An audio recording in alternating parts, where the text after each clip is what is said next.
Qatar पर हमला करने के बाद इस्राएली वज़ीर-ए-आज़म नेतन्याहू का एक और खौफनाक प्लान सामने आया है।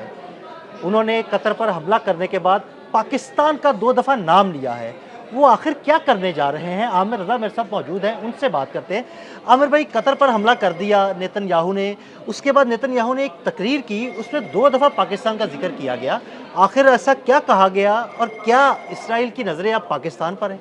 जी दिल साहब, मैं तो यही कहूँगा कि नेतन्याहू की जो स्पीच है 2 मिनट की है, वो आपने भी सुनी, मैंने भी सुनी, और हम दोनों ने ये नतीजा हज़ किया था कि एक के बाद एक मुल्क पर जो निशाना लगाया जा रहा है और आखिरी निशाना जो कतर पे लगाया गया है, ये सिर्फ़ एक बहाना है। असल निशाना जो है वो इस्लामी दुनिया की एटमी क़ुव्वत पाकिस्तान है।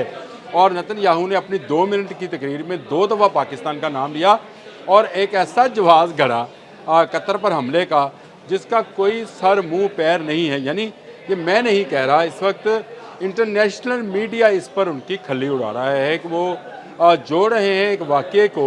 पहले उन्होंने ये बात की कि पाकिस्तान में अमेरिका ने दाखिल होकर उसामा बिन लादेन को जो है गिरफ़्तार किया था। फिर उसके बाद उन्होंने दोबारा से पाकिस्तान का जिक्र किया और फिर आपने कहा कि जो 9/11 के हमले हैं वो भी तो इसीलिए हुए थे। फिर जो अफ़गानिस्तान में अमेरिका गया था वो भी दहशतगर्दों के पीछे गया था। हमास ने हम पर 7 अक्टूबर को हमला किया था और जैसा कि अमेरिका पर हमला उसामा बिन लादेन के लोगों ने किया, फिर उन्होंने पाकिस्तान का नाम लिया।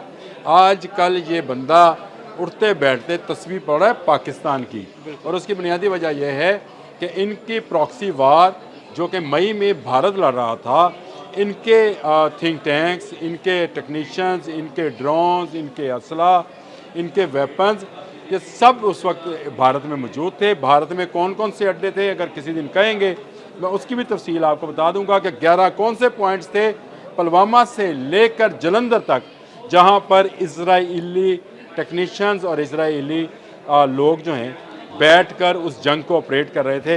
लेकिन मुंह की खाना पड़ी, उनके जहाज़ गिरे, वो भारत भाग गया, भारत ने इसराइल से भी जान छुड़ा ली। और यहाँ तक इतलात हैं कि जब ये 10 मई को पाकिस्तान ने पलट कर जवाब दिया था तो उसके बाद अगली फ़्लाइट से तमाम इसराइली जो हैं भागकर वापस अपने वतन चले गए थे। आए वैसे वो बरास्ता अमेरिका और बरतानिया थे। बता रहा हूँ मैंने आपको, ये चीज़ें थी। अब उनका असल हदफ जो है नज़र आ रहा है कि वो इस्लामी दुनिया की वाहद एटमी क़ुव्वत को किसी न किसी तरीके से थ्रेटन करना चाहते हैं। हमला नहीं कर सकते हैं क्योंकि उन्हें शायद इस बात का अंदाज़ा है कि पाकिस्तान ना कतर है, ना यमन है, ना शाम है, ना सूडान है, ना ट्यूनिस है। पाकिस्तान एक ऐसा मुल्क है जिसके पास जंगी जहाज़ बनाने से लेकर अपने मिसाइल सिस्टम तक सब अपने हैं। अब तो आप दोस्त की भी आपके पास वो आ गई टेक्नोलॉजी, क्योंकि आप जो 4 आबदोज़ें हैं आपकी कराची शिप यार्ड में हंगूर की जो है वो लेवल की चाइना की वहाँ पर तैयार होंगी, तो इसका मतलब है टेक्नोलॉजी ट्रांसफ़र आपके पास हो गई और उसके बाद आप किसी के हाथ आने वाले नहीं हैं। पाकिस्तान के पास आज भी ऐसे मिसाइल्स हैं जो पाकिस्तान के किसी कोने खुदरे से भी फायर किए जाएँ लगेंगे जाकर इसराइल में, यानी इसराइल के दिल तिल अबीब में। जी बिल्कुल, इसराइल के दिल तिल अबीब नहीं, इसराइल के एटमी दिल डेमोन एक सिटी है जो कि जहाँ पर मुजवज़ा तौर पर या ये कह लें कि ये कहा जाता है कि वहाँ पर इसराइल की एटमी तनसीबात हैं और पाकिस्तान के किसी हिस्से से भी, लाहौर से, इस्लामाबाद से, कराची से, जियोनी से, ग्वादर से, जहाँ से भी चलाया जाएगा शाहीन 3 वो मिसाइल तेल अबीब, हिफा, यरूशलेम और डेमोन सिटी जो इनका है वहाँ तक मार करता है। बैलिस्टिक मिसाइल है, एटमी और रवायती हथियार ले जाने का जो है वो अहल है। इसलिए ये बात कही जाती है कि कभी इसराइल ना पाकिस्तान की तरफ देखेगा ना तुर्की की तरफ देखेगा। तुर्की वैसे भी अलाय है अमेरिका का, क्योंकि वो नेटो ममालिक में शामिल है। 32 ममालिक जो हैं उनकी फ़हरिस्त में 27वां या 28वां नंबर है तुर्की का। और तुर्की अपना फाइटर प्लेन कान जो 5th जनरेशन है बना रहा है। तुर्की के पास अपनी ड्रोन टेक्नोलॉजी है और तुर्की के पास अपनी मिसाइल टेक्नोलॉजी है। अब आ जाए पाकिस्तान पर, तो क्या पाकिस्तान के पास अपनी ड्रोन टेक्नोलॉजी नहीं है। पाकिस्तान के पास क्या अपना मिसाइल सिस्टम नहीं है, अब तो नए सिस्टम्स को भी इसमें इन्वॉल्व कर रहा है, जिसमें अबाबील शामिल है, जिसमें फाज इंटरसेप्टर सिस्टम शामिल है, और जिसके साथ साथ शाहीन सीरीज़ है, हतफ सीरीज़ है, गौरी है। तो कौन कौन से मिसाइल्स का आप नाम लेंगे जिससे इजराइल या भारत बच सकता है? तो मैं ये समझता हूँ कि नेतन्याहू एक ऐसा ख्वाब देख रहे हैं जो उनके लिए अनकरीब भयानक ख्वाब हो जाएगा अगर वो पाकिस्तान की तरफ मैली आंख से देखेंगे। इजराइल नहीं बचने वाला। पाकिस्तान इसको डेमोन्स्ट्रेट कर चुका है। पाकिस्तान JF-17 थंडर को उड़ाकर सऊदी अरब ले जा चुका है, रास्ते में उसको रिफ्यूल कर चुका है, और पाकिस्तान के JF-17 थंडर ने S-400 को मार गिराया। इसराइल के पास ऐसा कौन सा सिस्टम है जो S-400 से ज़्यादा बेहतर है?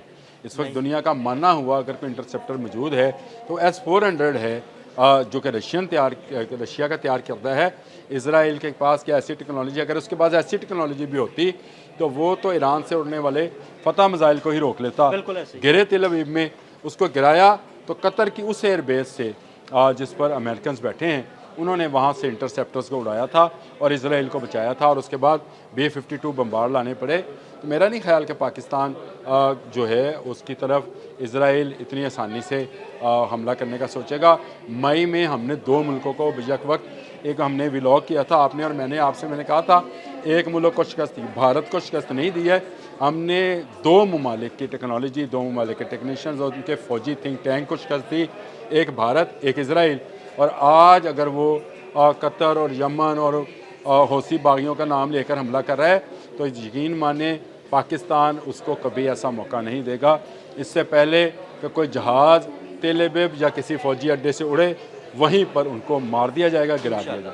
इंशाल्लाह। बहुत शुक्रिया आमिर भाई जी। बिल्कुल, आमिर भाई ने बड़ी तफसील के साथ बताया कि इसराइली वज़ीर-ए-आज़म पाकिस्तान का नाम तो ले रहे हैं लेकिन पाकिस्तान के ख़िलाफ़ किसी भी कार्रवाई करने की हिम्मत उनमें नहीं मौजूद।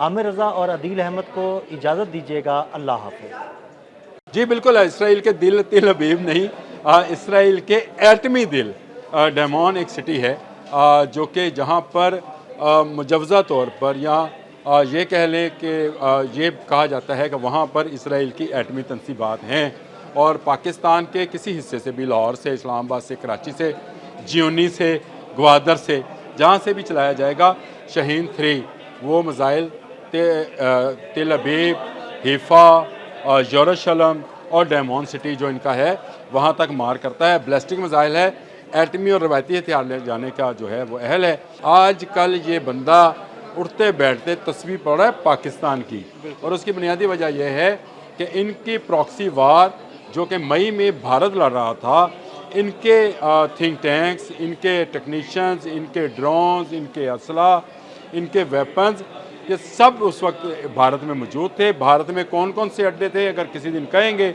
मैं उसकी भी तफसील आपको बता दूंगा कि 11 कौन से पॉइंट्स थे पुलवामा से लेकर जलंधर तक, जहां पर इजराइली टेक्नीशियंस और इजराइली लोग जो हैं बैठकर उस जंग को ऑपरेट कर रहे थे।